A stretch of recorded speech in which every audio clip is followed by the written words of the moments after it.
हर हर महादेव भक्तों, सुषमा भक्ति ब्लॉग में आपका स्वागत है दोस्तों। तो चलिए शिव पुराण का कथा सुनते हैं।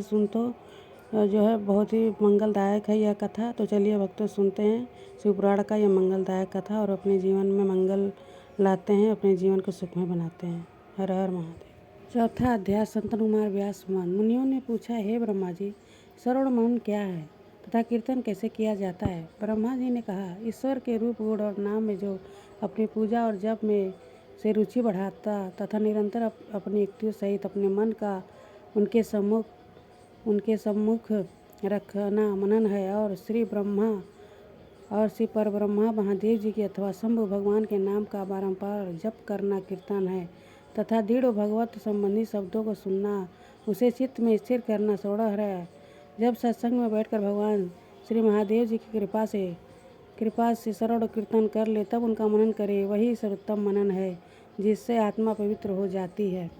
सूत जी बोले, हे मुनीश्वरों, इस पर साधन संबंधी में एक प्राचीन इतिहास आप लोगों को सुनाता हूँ, सावधान होकर सुनिए।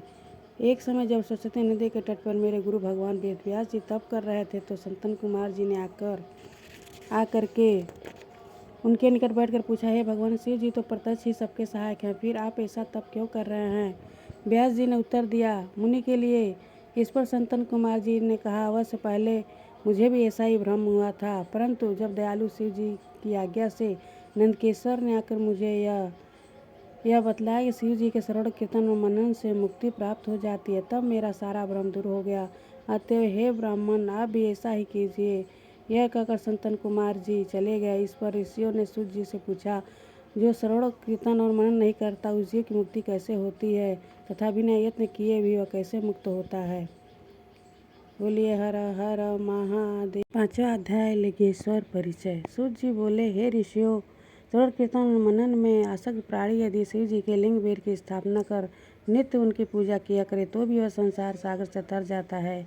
मुनियों ने कहा कि यह कैसे? बेर मात्र में ही सब देवताओं की पूजा कैसे संभव हो सकती है, और सर्वदा लिंगेश्वर के द्वारा शिव जी कैसे पूजे जा सकते हैं? श्री सूत जी बोले कि हे मुनीश्वरों, इसके लिए भी स्वयं महादेव जी ने कहा है कि किसी अन्य ने नहीं। मैंने श्री गुरुमुख से ही सुना है कि एक शिव जी ब्रह्मा रूप और निष्कल अर्थात कला रहित और कला सहित भी हैं।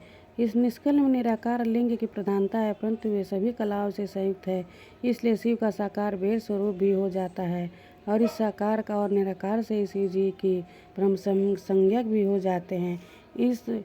इसी से लोग उनके दोनों स्वरूपों की पूजा करते हैं। इस वेदांतासार ओम प्रवण के लिए भी संतन कुमार जी ने मंद्रचाल पर्वत पर श्री नंदकेश्वर जी से प्रश्न किया था, जिस पर नंदकेश्वर ने यह स्पष्ट कहा था कि एकाकी शिव जी ही इस प्रकार पूजनीय हैं। कला पूर्ण भगवान शिव का बेर पूजन लोक सम्मत है और वेद में ने इसकी आज्ञा दी है।